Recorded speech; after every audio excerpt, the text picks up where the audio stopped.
Alhamdulillah. Wassalatu wassalam ala Rasulillah wa ala alihi wa sahbihi ajmain. Amma ba'd. A'udhu billahi minash shaitanir rajim. Bismillahir rahmanir rahim. Wa ma khalaqtul jinna wal insa illa liya'budun. Bismillahir rahmanir rahim. Allazi khalaqal mauta wal hayata liyabluwakum ayyukum ahsanu amala.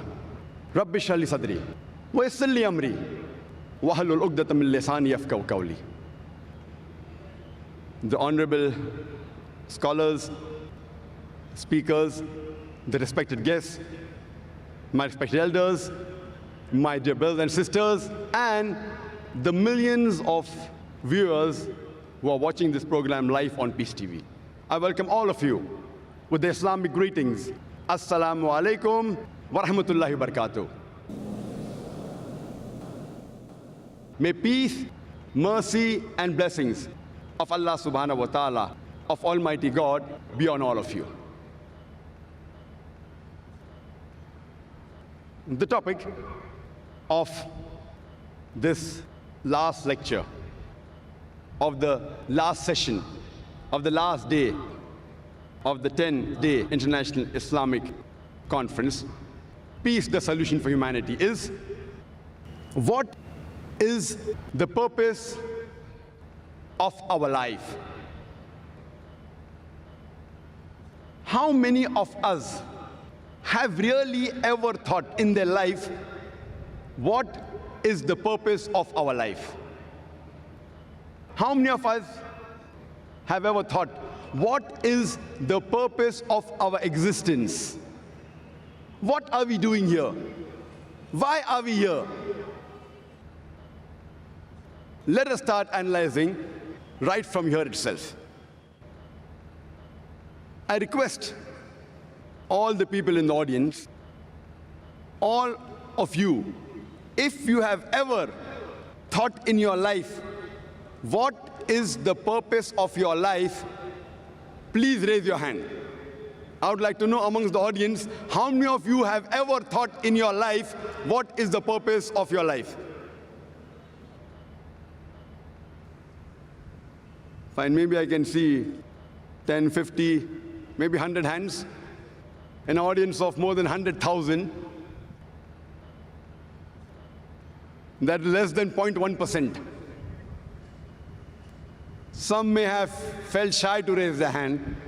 So surely I can say less than 1% of the human beings have ever thought in their life, what is the purpose of our life? Is it required that should we know what is the purpose of our life? To help you, let me give you an example. Once a man, when he was traveling, and when he came at a crossroad, he asked the passerby, where does this road lead to? The passerby asked him, where do you want to go? The man replied, anywhere. The passerby answered, then take any road, it will make no difference. Imagine that traveler, he had no goal. Whatever actions he did, whatever deeds he did, it made no difference because he wanted to go anywhere. And many of us are leading our life in the same way. Let me give you one more example. Imagine there is a builder who starts constructing his building, and he lays the foundation and he digs a big hole for the foundation. And when you ask him, how many stories is your building going to be? He says, I don't know. How many square feet is the built-up area? He says, I haven't thought of it. The builder has got no goal at all. Once there was a man who told his neighbor, your dog always chases vehicles and cars. I wonder, will your dog ever catch up with any car? The neighbor replied, I don't wonder whether he'll catch up or not. I wonder if my dog catches up with the car, what will he do? The man who asked him, will the dog ever catch up with the car? He's short-sighted. The neighbor who was the owner of the dog, he was far-sighted. Even if he caught up with the car, what will he do? What is the purpose of his goal? And unfortunately, many of us, we are leading our lives same fashion, just like the dogs. You know, people do graduation, and you ask them, why are you doing graduation? And they don't know the reason. Just because they want to be a graduate. What will you do after you finish your graduation? I haven't thought of it yet. Most of us are leading our lives like the traveler or like the dog who's chasing cars, absolutely without a purpose. Many of us, we copy goals of others without scrutinizing it. When we ask a student, why are you doing commerce? So he will reply, because my friend is doing commerce.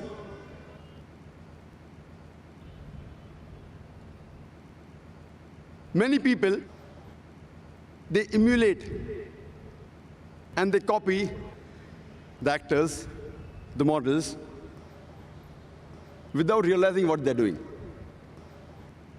Once a person comes from the village to Bombay to become a millionaire. And when the question was asked to him, why have you come to Bombay? So he gives a reply that I have seen Amitabh Bachchan in the Hindi movie.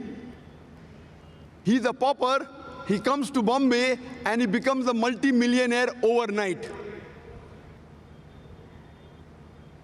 That is the reason we find many people coming from outside Bombay and they're settling in Bombay to become a multi-millionaire overnight.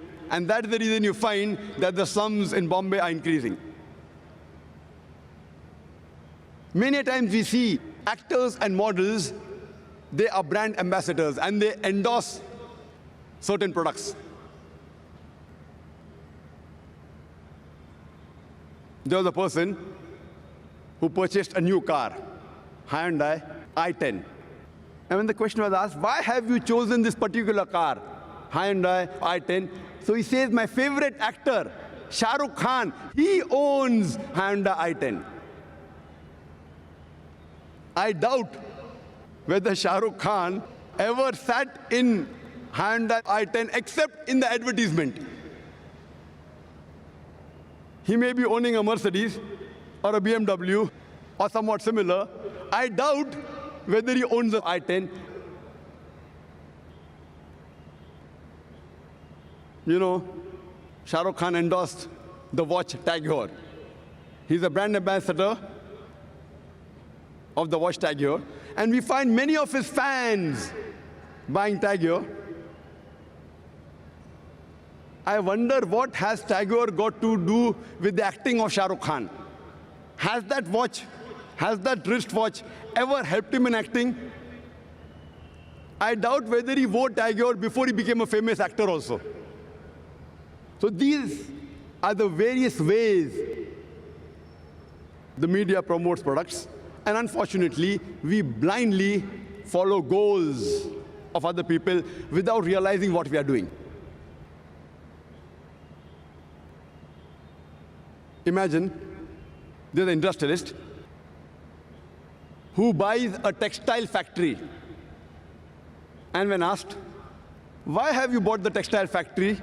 He tells us that I've come to know that there is good profit in textile business.